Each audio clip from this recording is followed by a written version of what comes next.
tarde, somos da turma do segundo semestre de 2021 de circuitos lógicos e aqui a gente vai tratar sobre o código de Hamming, que tem a ver com a matéria de circuitos lógicos da UNB. Então vamos iniciar. Já se perguntou como é possível ter um Blu-ray ou CD de videogame levemente riscado e mesmo assim ele ser executado perfeitamente? Obviamente que o risco afeta o que está armazenado no disco, alterando os zeros e uns dos bits gravados nele. E mesmo assim, o leitor o lê precisamente. Isso ocorre devido aos códigos de correção de erro, CCS. Nesse vídeo, vamos falar do CCE específico, o código de Hamming.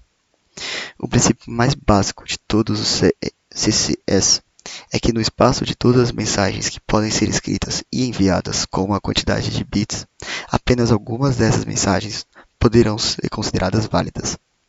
Uma analogia útil para demonstrar essa ideia seria como corrigir palavras escritas de maneira errada, como cérebro e cérebro.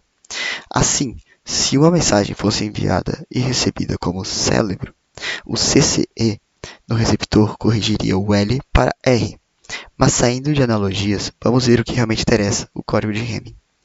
Antes disso, vamos falar um pouquinho da história do Hamming e do porquê ele ter criado esse código.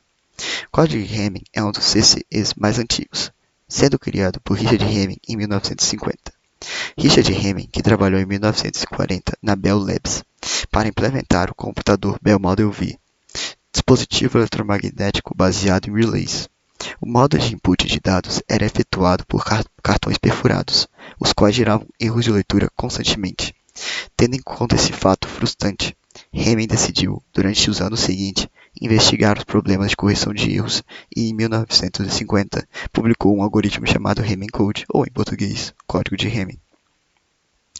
Mesmo sendo antigo e simples, é um método de correção de erros propagado até hoje, podendo corrigir erros simples ou detectar erros duplos, tanto de códigos simples de 4 bits, quanto de uns mais complexos de 256 bits, por exemplo.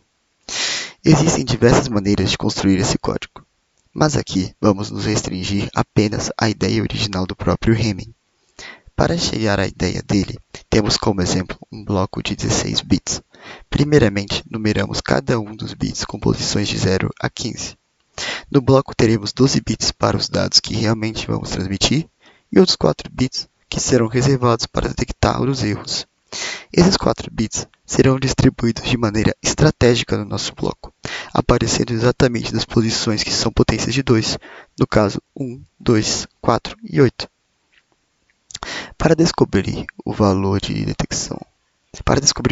cada um desses 4 bits, será realizado o método de paridade, um método mais antigo de detecção de erros que trabalha com a ideia de que, em uma palavra de 8 bits, um bit será chamado de bit de paridade, e ele assumirá o valor 1 caso o número de uns na mensagem seja ímpar e 0 caso o número de uns na mensagem seja par. Mas aplicando o nosso CCE, método de paridade, ocorre de forma diferente. Uma vez que realizamos ele uma vez para cada um dos nossos 4 bits, não usaremos o bloco inteiro de bits para a checagem, mas apenas um subconjunto que contém metade do número de bits da palavra original. Assim, no nosso exemplo, teremos 4 subconjuntos de 8 bits, incluindo o bit de paridade. Mas como escolher esses subconjuntos? A separação desses subconjuntos ocorre de maneira trivial. Por exemplo, o bit da posição 1 vai selecionar os bits de posições ímpares. Uma vez que ele seleciona um bit, pula o próximo e seleciona o seguinte.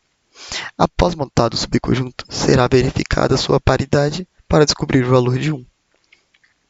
Os códigos de Hamming têm uma distância mínima de 3, o que significa que o decodificador pode detectar e corrigir um erro simples, mas não pode distinguir um erro de 2 bits de algumas palavras de código de um erro de 1 bit de uma palavra de código.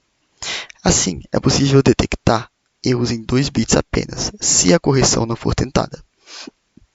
Para corrigir essa deficiência, os códigos de Hamming podem ser estendidos num bit de paridade. Dessa forma, é possível aumentar a distância mínima do código de Hamming para 4, o que permite ao decodificador distinguir entre erros de 1 bit e de 2 bits. Assim, o decodificador pode detectar e corrigir um erro simples, e ao mesmo tempo detectar, mas não corrigir, um erro duplo. Se o decodificador não tentar corrigir o erro, ele pode detectar até 3 erros. Esse código de Hamming estendido é bastante popular nos sistemas de memória de computador, onde é conhecido como SegDed, Single Error Correction, Double Error Detection.